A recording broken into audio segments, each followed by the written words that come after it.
சென்னைக்கு 40 கிலோமீட்டர் தொலைவில் காஞ்சிபுரம் மாவட்டத்தில் அமைந்துள்ளது செம்பரம்பாக்கம் ஏரி.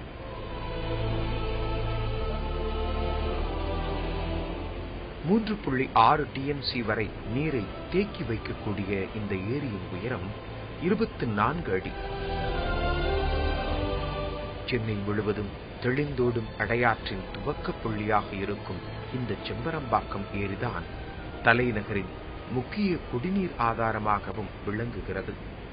சென்னைக்கு குடிநீர் வழங்கும் ஏரிகளில் பூண்டி, புழல், செம்பரம்பாக்கம். இந்த செம்பரம்பாக்கம் ஏரியானது மற்ற இரண்டையும் விட மிக பெரியது.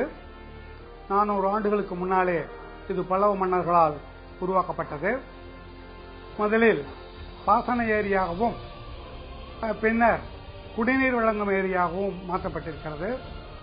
1980 வாக்கில் சென்னை குடிநீர் என்ற ஒரு நம்முடைய அரசு நிறுவனம் சேர்ந்து பொதுப்பணித்துறை, சென்னை குடிநீர் மற்றும் மாவட்ட ஆட்சியர் காஞ்சிபுரம் இவர்கள் இணைந்துதான் அந்த ஏரி இப்பொழுது நிர்வகிக்கப்படுகிறது.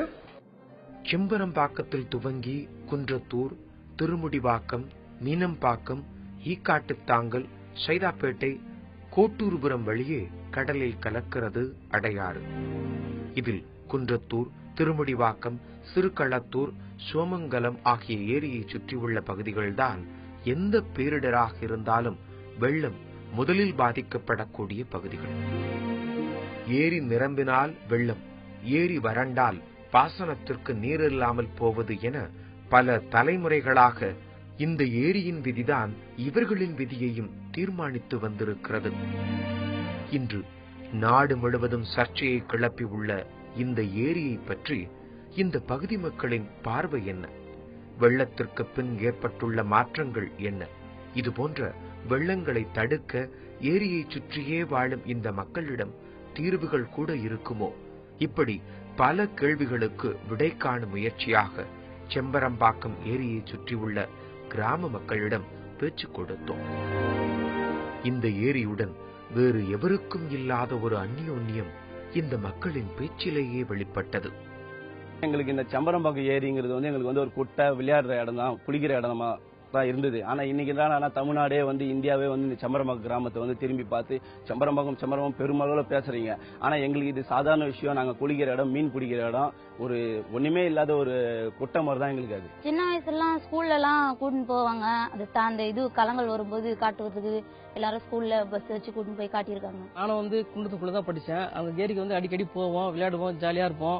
பசங்க கூட சேர்ந்து எல்லாம் செம்ம ஜாலியா இருப்போம். மீன் பிடிக்கிறது, அந்த கட்டு கொஞ்சம் விளையாடிட்டு இருக்குது, அப்படி ஜாலியா தண்ணியை சர்க்கிள் வருது, எல்லாம் செம்ம ஜாலியா இருக்கும்.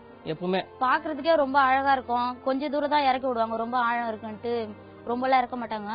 முன்னாடி மிஸ்ஸுங்கெல்லாம் நிப்பாங்க, நாங்க கொஞ்சம் தூரம் தான் இறங்கி விளையாடிட்டு வந்துருவோம். ரொம்ப ஜாலியா இருக்கும். அங்கேயே சாப்பிட்டுட்டு அங்கேயே விளையாடி ஓடி ஆடி ரொம்ப சந்தோஷமா இருந்தோம். இந்த ஏரி தண்ணி தான் எங்களுக்கு விவசாயம் செய்யணும். இங்க சோமரம்பத்து ஏரி எங்களுக்கு பாயணும். அதுக்காக போய் ஏரியில போய் தண்ணி எடுத்துன்னு வரும். சித்திரை வையாசியில் போய் எடுத்தாந்து தண்ணி பாசுவோம். இப்போ அது கூட கிடையாது. கழிவுலாம் பிள்ளைட்டு ஆகிட்டாங்க. அப்ப மண்ணு இதெல்லாம் ஓட்டுவோம். அங்கிருந்து மண்ணு டெண்டர் எடுத்து அங்கிருந்து ஓட்டுவோம். ஒரு 10-15 வருஷத்துக்கு முதல்ல. இப்பெல்லாம் எது அளவு இல்லை. அப்போ வண்டி போகும்போது வரும்போது அங்கே ஏரிக்கு போவோம், எடுப்போம். நல்லா சந்தோஷமா நிம்மதியா இருப்போம். எங்களுக்கு எப்பவுமே தண்ணி கஷ்டம் கிடையாது. இது பாடு தண்ணி ஓடி இருப்போம். அந்த ஏரி தண்ணி விவசாயம் பண்ணனால காவால் தண்ணி வரான். அந்த தண்ணி கொண்டு நாங்கள் சாப்பாடு செஞ்சு சாப்பிடுவோம். இங்கேயோ அப்போ சுத்தமாக இருக்கும் தண்ணி. இப்பதான் ரொம்ப கட்ட கிழலாம் ஆகி போச்சு. இப்போ நாத்தடி முடியும், எங்க போனாலும் நாட்டம். நாங்க காலங்காலமா இந்த இடத்துல தான் இருக்கோம். எந்த ஆக்கிரமிப்பு பண்ணியும் நாங்க இங்க வரவும் இல்லை. எதுவும் நேத்து நாங்க குடியேறணும் இல்லை. காலங்காலமா முப்பாட்டங்காலத்துல இருந்து வசிக்கிற கிராமமாக இது. பாசன ஆதாரமாக, மீன்பிடிக்கும் குட்டையாக, நண்பர்களுடன் உல்லாச பயணங்கள் மேற்கொண்ட இடமாக இருந்த இதே ஏரிதான் மாறாத சோகங்களையும் மரண பயத்தையும் கூட காட்டியிருக்கிறது இந்த மக்களுக்கு. உயிர் பயம் அப்பதாங்க தெரியுது. மரண பயம் சொல்லுவாங்கல்ல, அது அப்பதான் தெரியுது. இது வரைக்கும் நாங்க பார்த்ததே கிடையாது. மரண பயம் தண்ணியில சாகுவாங்கன்னு சொல்லிக்கிறாங்க. தண்ணியில மூழ்கி செத்தாங்க அப்படின்னு அதை நாங்க நேரடியாக கண்ணால பார்த்தோம். இப்ப கடலை சாகுறாங்க, அதெல்லாம் இப்ப பிளைட் வெடிதுன்னு வச்சுல தண்ணியில சாகுறாங்கல்ல, அது நாங்க இப்ப இங்க பார்த்தோம். அதை செத்துருவோமா பழசுருவோம்னு ஒரு பயத்துல தான் இருந்தோம். சரி பிள்ளைங்க இல்லாட்டி கூட தெரியாது, கை குழந்தை வச்சிருக்கோமே, நம்ம கூட போனாலும் பரவாயில்ல, பிள்ளைங்க இருக்க அந்த ஒரு எண்ணம் தான் முக்காசி ஓடுன காரணமே. இதுல வச்சு நம்ம என்ன பண்ண போறோம், ஒரு இடத்துல அவங்க வேற உட்காராது, பிள்ளைங்க ரொம்ப அவஸ்தைப்பட போறோமே, அதுக்கு என்னன்னு நம்ம சொல்றதுன்ட்டு ஒரே கவலையா இருந்தோம் நாங்க. அந்த ஒரு நாள் நைட்டு எல்லாருமே எங்க மக்கள் எல்லாருமே இருக்கிற மாடி வீடு இருக்கவங்க மாடி மேல இருந்தோம், இல்லாதவங்க எல்லாருமே அப்படியே அந்த தண்ணிலே தான் நின்று இருந்தாங்க. தூங்கவும் முடியாது, கொசு கடி, அந்த நரகத்தை அனுபவிச்சோம். அந்த ஒரு நாள் நைட்டு தோணுச்சு மேம், இந்த ஊர்ல ஏன் இருக்கணும், வெளியே போயிடணும்ன்றது தோணுச்சு மேம் எங்க எல்லாருக்கும். அதாவது முதல்ல அடிக்கடி ஏரிக்கு போவோம், வாரத்தில் 2 நாள், புதன்கிழமை ஞாயிற்றுக்கிழமை 2 நாள் போவோம். பார்க்கறதுக்கு அந்த இது ஒரு அதிர்ச்சியான இதெல்லாம் கிடைக்கல, இருக்கல, நார்மலா இருந்துச்சு. இப்ப போனா தான் போறதுக்கே நம்ம அங்க ஏன் போகணுன்ற அதிர்ச்சியை கொடுக்குது. அப்பா இவ்வளவு இருக்கு திடீர், அதான் அந்த தண்ணி அதிகமா இருக்கு, டக்குன்னு புட்டுக்குருச்சுன்னா நம்மளுக்கே பயம் என்ன ஆகுதுன்ற ஒரு அதிர்ச்சி கொடுக்குது. எனக்கு 12 வயசு, இப்ப 76 வயசு ஆகுது. எனக்கு 76 வயசுல தான் இந்த மாதிரி நிலைமை. 12 வயசுல பார்த்தேன் இந்த வெள்ளத்தை. இப்போ எனக்கு 76 வயசு ஆகுது. இப்பதான் இதை பார்த்தோமா இந்த வயசு எல்லாத்தையும் பார்த்தோம், எல்லாம் தொலைச்சிட்டோம். ஓ என்ன பண்ணி ஆகாது. வாழ்வாதாரம் அளித்த அதே ஏரி இன்று அரக்கனாய் தெரிவது ஏன்? சந்தோஷமான பொழுதுகள் கழித்த ஏரிக்கரைகள் இன்று சோகத்தின் சின்னமானது ஏன்? நீந்தி விளையாடிய சிறு குட்டைக்கு செல்ல இன்று மட்டும் ஏன் பயம் வருகிறது? இந்த எல்லா கேள்விகளுக்கும் விடை டிசம்பர் 1, 2015.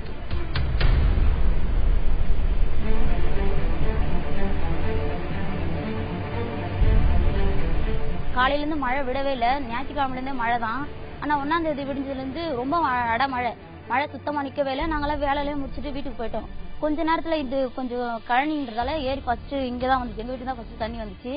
அந்த பக்கம் ரோட்டில் இருக்கிற தண்ணிலாம் இந்த பக்கம் வர ஆரம்பிச்சுது. சரி தண்ணி போகுது, அதுக்குள்ளே எல்லாத்தையும் எடுத்து மேலே வச்சுட்டு முன்ன வெள்ளம் வந்ததுக்கு எடுத்து எல்லாத்தையும் ஓரளவுக்கு சேஃப்டி பண்ணிட்டோம். அந்த இடத்துல அப்படியே வச்சுட்டு நாங்களாம் இங்கேருந்து போகிறதுக்குள்ள வேக வேகமாக தண்ணி வந்துருச்சு. ஃபர்ஸ்ட் ஒரு முறை வந்தது வெள்ளம், சும்மா லைட்டாக முருகால கீழே வரைக்கும் தான் வந்துட்டு போயிடுச்சு. சரி அந்த மாதிரி இருக்கும் நாங்களும் நினச்சிட்டோம், யாரும் எதுவுமே சொல்ல கிடையாது. சரி நிறைய தண்ணி வரும் அந்த மாதிரி ஜாக்கிரதை எதுங்கன்னு யாருமே ஒரு எச்சரிக்கை கூட இல்லை எங்களுக்கு. அது வரையும் நாங்கள் என்ன செஞ்சோம், சரி கொஞ்ச நேரம் ஆக ஆக ஆக தண்ணி கூட ஆரம்பிச்சிருச்சு. ஒரு 11 மணி ஆக்கெல்லாம் வீடு இது ஃபுல்லாக இந்த இது ஃபுல்லாக தண்ணி நிறைஞ்சு வந்துடுச்சு. சரி வந்தாலும் ஃபர்ஸ்ட் படிக்கட்டு செகண்ட் படிக்கட்டு வரையும் தான் வரும்ன்ற அந்த அசால்ட்லேயே இருந்துட்டோம். 12 மணி இருக்கும், கரெக்டாக 12 வரைக்கும் வீட்டுள்ள வரும்போது பார்த்தா மும்பிட்டு இடுப்பு மேலே தண்ணி வந்துருச்சு. அதுக்கு மேலே டேபிளில் உட்காந்தா அது பிள்ளைய வேற வச்சிருக்கோமே, ஏன்னா சின்ன வயசுன்னு ஒன்றுமே தெரியல. சரி இதுக்கு மேலே தாங்க முடியாது, கீழே இறங்கணும்னா ஆள் மூகுற அளவு ஆயிடுச்சு. அந்த படிக்கட்டுலேருந்து கீழே இறங்கணும்னா சரி என்னாச்சுன்னு தெரியாமல் அப்படியே பிள்ளைய 2 பேர் இருக்கோம் நாங்கள் கை குழந்தைய வச்சுட்டு. 2 பேருமே மெத்து மேலே ஏறி மழை வேற விடாம மழை கொடை பிடிச்சிட்டே உட்காந்துருப்போம் 2 பிள்ளைங்களும் வச்சுட்டு. ஆடு மாடெல்லாம் விட்டுட்டு ஓடிட்டோம், அப்படி இப்படி விட்டுட்டோம். மழை 12 நைட்டில் பார்த்தா தண்ணி சில்லுக்கு அப்படி அப்படியே ஓடிட்டோம். இந்த கம்பெனியில் போய் கம்பெனியில் வந்துட்டு இவ்வளோ தண்ணி வந்துடுது. அந்த மிஷினில் அந்த இன்ஜின்காரங்க அந்த இன்ஜின் மேலே விட்டாங்க, ஏறி உக்காந்துக்க தாத்தா அப்படின்னு சொன்னான். அதில் உக்காந்துங்க இல்லை போனால் நானும் போகிறோம் தான். இந்த வீடு எவ்வளோ உயரம் எவ்வளோ ஆயிடுச்சு. அது அங்கே ஒரு மாடி விடுக்குது, அது அந்த ரோட்டில் வந்தீங்களாங்க அந்த வீடு எல்லா வீடும் தண்ணி அப்படி மெந்துச்சியம்மா. எங்களை சுத்தி தண்ணி, எந்த பக்கமும் நாங்க போக முடியாது, இப்படியும் போக முடியாது அந்த பக்கமும் போக முடியாது. எங்க கொஞ்சம் கரை இருக்கோ அந்த பக்கம் கயிறு கட்டி, இங்க இருந்து அதுவும் கயிறு கட்டி அதில் எடுத்துன்னு போறதுதான். அதை தான் பண்ணிட்டு எங்களுக்குள்ளே நாங்கள் காப்பாற்றிக்கணும், வேற யாரும் வந்து காப்பாற்றல. வண்டி டிராக்டர் வண்டி இருந்துச்சு, அந்த வண்டி மேலே நிப்பாட்டி சின்ன மேட்டு மேலே நிப்பாட்டி அதிலே டென்ட் மாதிரி போட்டு அதே தான் இன்னும் இருக்கும். இன்னும் அதில் தான் சாப்பாடு படி செஞ்சுக்கிட்டு ரொம்ப கஷ்டத்தில் அப்படியே இருக்கும்.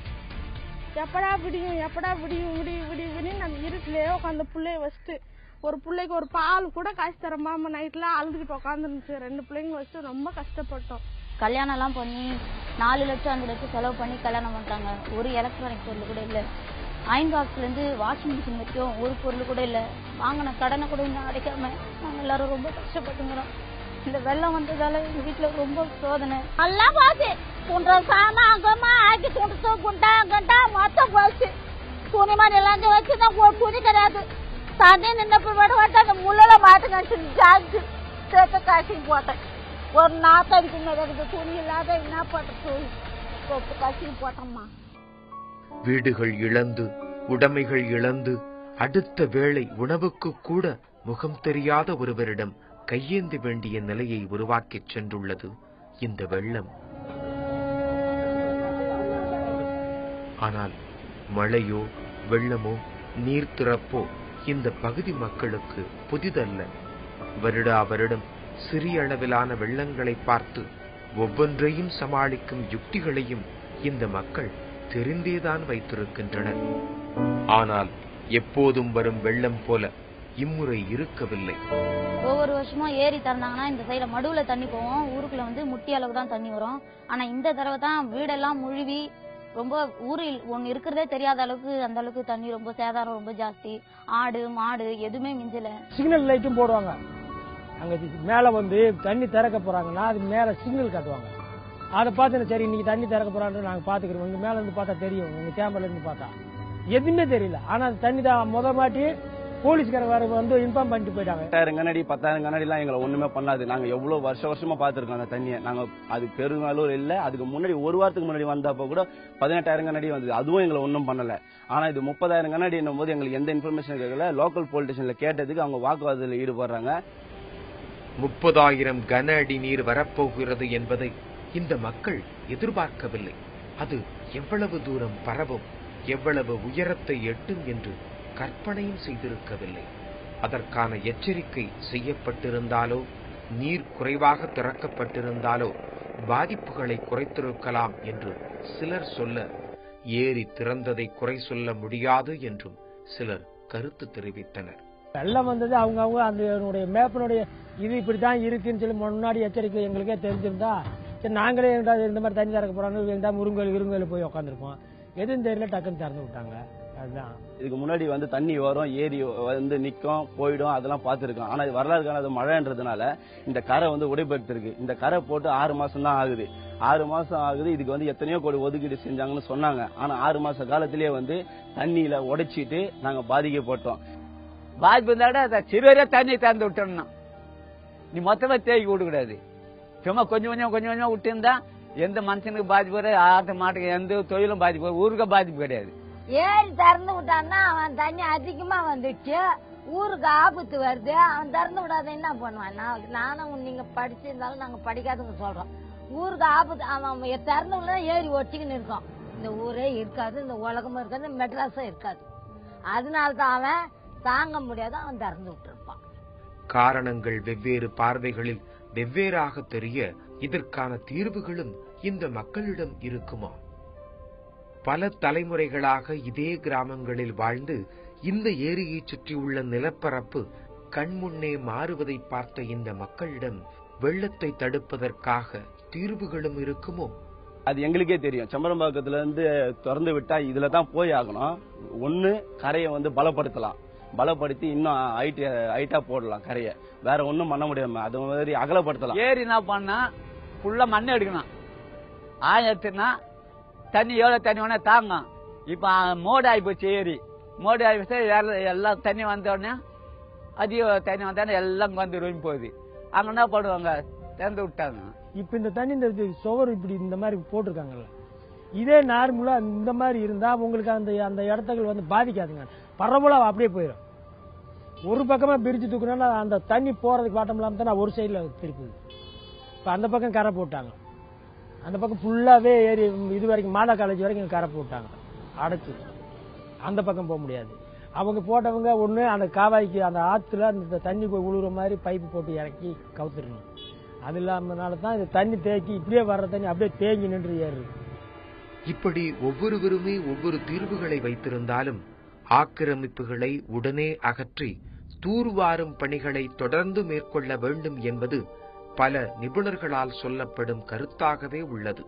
எப்படி 800 அடி அகலத்திலே வரக்கூடிய ஒரு ஆறு மிக குறைந்த 170 அடியாக குறைக்கப்பட்டால் அது உள்ளே எப்படி தண்ணீர் போகும்? உடனே மட்டம் அதிகமாக ஏறும்.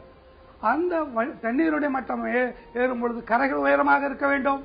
நந்தம்பாக்கத்திலிருந்து சைதாப்பேட்டை வரை பார்க்கும்பொழுது கரைகள் உயரமாக இல்லை. அந்த ஆற்றுப்படையில இருந்து 10 அடி 12 அடி அளவுக்கு தான் இருக்கிறது. ஏறக்குறை 25 அடி உயரம் இருக்க வேண்டும். அப்படி இல்லை. அந்த கரைகளும் பால்வாக இருந்ததனாலே அந்த தண்ணீரை கொள்ள முடியாமல் ஊருக்குள்ளே தண்ணீர் புகுந்து விட்டது. இது மாத்திரமல்ல, கடந்த 20 ஆண்டுகளில், குறிப்பாக கடந்த 10 ஆண்டுகளிலே அந்த ஆற்றின் இடையிலே மிகப்பெரிய ஆக்கிரமிப்புகள் 20,000 குடும்பங்களுக்கு மேலே, அவைகளும் இந்த ஆற்றினுடைய அகலத்தை குறைத்திருக்கின்றன. அது மாத்திரமல்ல, குப்பை கழிவுகள், கட்டுமான கழிவுகள், டெப்ரிஸ் எல்லாத்தையும் அங்கே கொண்டி கொட்டி அடையார் ஏர்போர்ட்டிலே கடல் மட்டத்திற்கு மேலே 20 அடி உயரத்திலே இருக்கக்கூடிய அந்த மட்டம் இந்த நந்தம்பாக்கம் சைதாப்பேட்டை வரும் பொழுது அது 33 அடியாக உயர்கிறது. ஆற்றினுடைய அடிமட்டம் வர வர குறைந்து இருக்க வேண்டும். ஆனால் அது மேலே 13 அடி ஏறி இருக்கிறது என்றால் தண்ணீர் எப்படி ஓடும்? இந்த இரண்டும் தான் ஆக்கிரமிப்புகள். ஆற்றினுடைய அகலம் குறைக்கப்பட்டது, குப்பைகளை கொட்டி நிரப்பியது. இவற்றின் காரணமாக அங்கே வந்த 50,000 60,000 கன அடி தண்ணீரை இந்த அடையாறு கடத்த முடியாமல் ஊருக்குள்ளே போய்விட்டது. இதுதான் உண்மை. இப்ப இதுக்கான தீர்வு என்ன அப்படின்னு பார்த்தோம்னா, யாரோ ஒருத்தர் குறை சொல்லி குத்தம் சொல்லி இவங்க தப்பா வீடு கட்டிட்டாங்க, அவங்க தப்பா காலேஜ் கட்டிட்டாங்க, நடந்து போச்சு. இப்போ ஏதோ ஒரு கன்சென்சஸ் கொண்டு வந்து ஏரி, குளம், குட்டை, நீர்நிலைகள், நதிகள் இதுல கட்டிடங்கள் இருக்கக்கூடாதுங்கிறதுக்கு நம்ம எல்லாருமே உறுதியா இருந்து இதை அகற்றணும். தீர்வுகள் பல இருந்தாலும் அவற்றை முறையாக செயல்படுத்தும் பொறுப்பும் அரசாங்கத்திடம் விடப்பட்டுள்ளது. ஆனால் அரசாங்கத்திடம் முழுவதையும் விட்டுவிட்டு கடைசியில் குறை கூறுவது சரியா? ஏரியை பயன்படுத்தும் போது மட்டும் சொந்தம் கொண்டாடும் மக்கள் அதை பாதுகாப்பதிலும் தங்களுக்கு பங்குண்டு என்பதை உணர்வதும் அவசியம் என்கின்றனர் ஆர்வலர்கள். முன்பு பாத்தீங்கன்னா ஒரு நீர்த்தேக்க நிலைகளை வந்து சரிவர பராமரிச்சாங்க. ஆடு, மாடு, கோழியில இருந்து, ஒரு பறவையில இருந்து, ஒரு தவளை, பாம்புல இருந்து நம்மளும் அந்த நீரை பயன்படுத்துற அளவுக்கு தான் அந்த நீர்த்தேக்கத்தை நம்ம வச்சுட்டு இருந்தோம். இதுதான் இப்ப விட்டு போச்சு. இதுக்கு காரணம், இது ஏதோ ஒரு விதத்துல வந்து பொறுப்பை எல்லாம் எங்க கிட்ட கொடுத்துருங்க அப்படின்னு பொதுப்பணித்துறை எடுத்துக்கிட்டதுதான். நாங்க வந்து இந்த நீர்த்தேக்கங்களை எல்லாம் பாத்துக்கிறோம் அப்படின்னு அவங்க பொறுப்பை எடுத்துக்கிட்ட உடனே மக்கள் வந்து சரி நீங்க பாத்துக்கோங்கன்னு விட்டுட்டாங்க. அந்த விட்டதுலதான் நம்மளுடைய ஏரிக்கும் நம்மளுக்கும் இருந்த அந்த ஒரு ஈடுபாடு சுத்தமா விட்டு போச்சு. இப்ப அதுதான் பிரச்சனையாவே நம்மளுக்கு மாறிட்டு வந்திருக்கு. ஏன்னா முன்பு ஒரு காலத்துல வந்து எது தாங்கல், எது குளம், எது குட்டை, எது ஏரி அப்படிங்கறது எல்லாருக்கும் அந்த ஊர்ல தெரிஞ்சிருக்கும். ஏரி, குளம், குட்டை வந்து ஒரு முக்கியமான லேண்ட்மார்க். ஏரி கரைங்கிறது ஒரு முக்கியமான இடம். அங்கேதான் வந்து பலதரப்பட்ட விஷயங்களும் நடக்கும். எப்ப நம்மளுக்கும் அந்த ஏரிக்கும் ஒரு ஈடுபாடு இல்லாம போச்சோ அன்னைக்கே திஸ் பிகேம் abandoned fields. ஏரிக்கும் மக்களுக்குமான இந்த உறவு இன்றோ நேற்றோ பிறந்தது அல்ல. ஆறு, ஏரி, கண்மாய், கரணை, தாங்கல், ஏந்தல், ஊருணி, குளம், குட்டை என நீராதாரங்களை அடுக்கடுக்காக வடிவமைத்த பழந்தமிழர்களின் காலத்திலிருந்தே தமிழ் மக்களின் குடியிருப்புகளும் வாழ்வாதாரமும் நீர்நிலைகளை சார்ந்தே இருந்துள்ளன. ஆறுகளில் வழிந்தோடும் மழைநீர் ஏரிகளில் சேர்ந்து கண்மாய்கள், கரணைகளில் படர்ந்து சிறிய ஊர்களை அடைந்தது. ஊருக்குள் மழைநீரை தாங்கியும் ஏந்தியும் நின்ற நீர்நிலைகள் தாங்கல் என்றும் ஏந்தல் என்றும் அழைக்கப்பட்டது. அதனிலும் சிறிய அளவிலான நீர்த்தேக்கங்கள் குடிநீருக்கு பயன்படும் போது ஊரணி என்றும், குளிக்க மட்டுமே பயன்படும் போது குளம் என்றும் அழைக்கப்பட்டன. செய்யாறு, வேளச்சேரி, பள்ளிக்கரணை, பழவந்தாங்கல், பேரா ஊரணி, அரிய குளம் கொஞ்சம் கணக்கிட்டு பார்த்தால் இன்று நாம் வாழ்விடங்களுக்கு வைக்கப்பட்ட பல பெயர்கள் நீராதாரங்களை சார்ந்தவைதான். இப்படி நீராதாரங்களை வாழ்க்கையின் அங்கமாக கொண்ட நாம் இவற்றை பேணி பாதுகாக்க என்ன செய்ய முடியும்? இப்போ ஒரு ரெசிடென்ட் வெல்ஃபேர் அசோசியேஷன் இருக்கு. அந்த ரெசிடென்ட் வெல்ஃபேர் அசோசியேஷன்ல எப்படி வந்து அவங்களுக்கான தேவைகளை பூர்த்தி செய்யறதுக்கு ஒன்று சேர்ந்து ஒரு விஷயத்த பண்றாங்களோ அதே மாதிரி ஏன் வந்து தாம்பரத்துல இருக்கிறவங்களுக்கு செம்பரம்பாக்கம் ஏரியில இருந்தோ இல்ல புழல் ஏரியில இருந்தோ பாலாறுல இருந்தோ குடிக்க தண்ணி வரணும், கடப்பேரியில இருந்து தண்ணி கொடுக்கலாமே, நம்ம இருக்கிற இரும்புலியூர் ஏரியில இருந்து தண்ணி கொடுக்கலாமே. நம்மளுக்கும் ஏரிகளுக்கும் இருக்கக்கூடிய ஈடுபாடை நம்ம அதிகப்படுத்திக்கணும். முதல்ல குப்பை கொட்டாம இருக்கணும் நம்ம. அது மட்டும் இல்லாம நம்மளுடைய கழிவு நீரை அந்த ஏரி குளம் குட்டைக்குள்ள விடாம இருக்கணும். மூணாவது, நம்ம வீட்டு பக்கத்துல இருக்கக்கூடிய ஏதேனும் ஒரு ஏரி குளம் குட்டையை நம்ம எல்லாருமா சேர்ந்து அடாப்ட் பண்ணிட்டு அரசாங்கத்திடம் பர்மிஷன் பெற்று அறிவியல் பூர்வமான புனரமைக்க முடியும்னா கண்டிப்பா முடியும். இது செம்மஞ்சேரியில அரசன் கழனி ஏரியில பண்ணியிருக்காங்க, கோயம்புத்தூர்ல செல்வ சிந்தாமணி குளத்துல பண்ணி முடிஞ்சது. நிறைய ஏரியில பண்ண முடிஞ்ச காரணமும் அந்த உள்ளூர் மக்களோட ஈடுபாடு தான். அவங்களோட ஈடுபாடு இதுல முழுசா இருந்தா எல்லாமே சாதிக்கலாம். ஏரியை பராமரிப்பது, கரைகளை பலப்படுத்துவது, ஆக்கிரமிப்புகளை அகற்றுவது என பல முக்கிய பணிகள் அரசாங்கத்தின் கையில் இருந்தாலும் நம்மை சுற்றியுள்ள இயற்கையை காப்பதில் மிகப்பெரிய பங்கு மக்களுக்கும் உண்டு. எனது ஏரி, எனது ஆறு, எனது குளம் என்ற உணர்வு ஒவ்வொரு குடிமகனிடம் இருக்குமேயானால் அதன்படி அரசும் நடக்க வேண்டிய கட்டாயமும் ஏற்படும் என்பதில் ஐயமில்லை. அரசாங்கத்துடன் இணைந்து தங்கள் நீர்நிலைகளை காக்க மக்கள் தயாராகிவிட்டால் நிச்சயம் இதுபோன்ற பேரிடர்களை வரும் காலங்களில் தடுக்கலாம் என்பதை பல இயற்கை ஆர்வலர்கள் கூறும் கருத்து. பயன்படுத்துவது நாம், பாதிக்கப்படுவதும் நாம். ஆக பாதுகாப்பதிலும் நாம் தானே முன்னிற்க வேண்டும்.